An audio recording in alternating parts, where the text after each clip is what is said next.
and their environment. I call the Leader of the Opposition. Madam Deputy President, I rise to make a contribution tonight in relation to asbestos management in the Blue Mountains. The Honourable Shayne Mallard gave a speech in this place on the 12th of April in relation to Blue Mountain City Council's handling of asbestos matters, in particular the management at the Lawson car park, Lawson Mechanics Institute and Lawson stockpile, Blackheath landfill, and of course Council's general approach to asbestos management and the systems, policies and procedures that guide operational practices at the Blue Mountains. And in so doing, the Honourable Shayne Mallard was very critical of myself and successive mayors of the City of Blue Mountains in relation to how that issue has been handled by the Council as an authority. And he used these examples to build his case to suggest that the Council should be suspended and adding his support to that project. His speech, it must be said, was not only highly partisan, but bears all the hallmarks of having been authored in the Minister's office, the Minister for the Environment, the same Minister who has recently bungled the Return and Earn Recycling project, as she has bungled her legal efforts to suspend the elected council at Blue Mountain City. The issue of asbestos management is very serious, and one that I take very seriously. And in 2002, when I was a councillor, I actually moved that the council adopt policies to toughen our approach on this very important issue. As a matter of professional interest, both as a lawyer and as a Member of Parliament, I take these issues very seriously, as does the Blue Mountain City Council. And it's instructive that, subsequent to the Honourable Shayne Mallard's speech,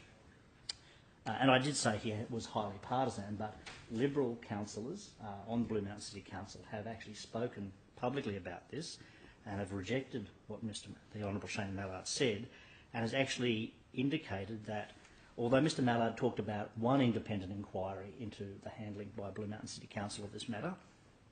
he's neglected to indicate to the House that in fact there were 4 reports. The Council has adopted the recommendations from all of them, and it's quite clear that the elected Council has itself not been the subject of any adverse findings in relation to these matters, and that in fact it's quite clear that when the elected Council was made aware of allegations about mishandling in relation to asbestos last year, the Mayor, the Council under the leadership of Mayor Mark Greenhill, acted decisively and resolutely, which is why when the local government minister came calling with her first proposal to suspend the council, she was met with the facts that the council had already acted and started a process of a thorough and independent investigation of the complaints, which was why instead of proceeding with a suspension, she put in place a performance improvement order where the council would work with Safe Work New South Wales, the relevant regulatory authority, and would engage independent lawyers to conduct expert inquiries to get to the truth of what had happened. And that was in place for many months, with the council being fully compliant until, on the back of sustained campaign by at least one radio station, it seems the minister issued a second intention to suspend the council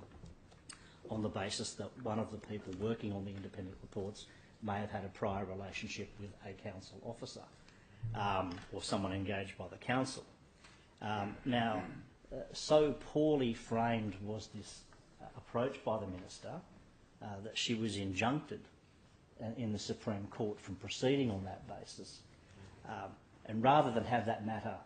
litigated to finality in the Land and Environment Court, where it should have been heard by now, she has instead embarked on appealing this matter to the Court of Appeal.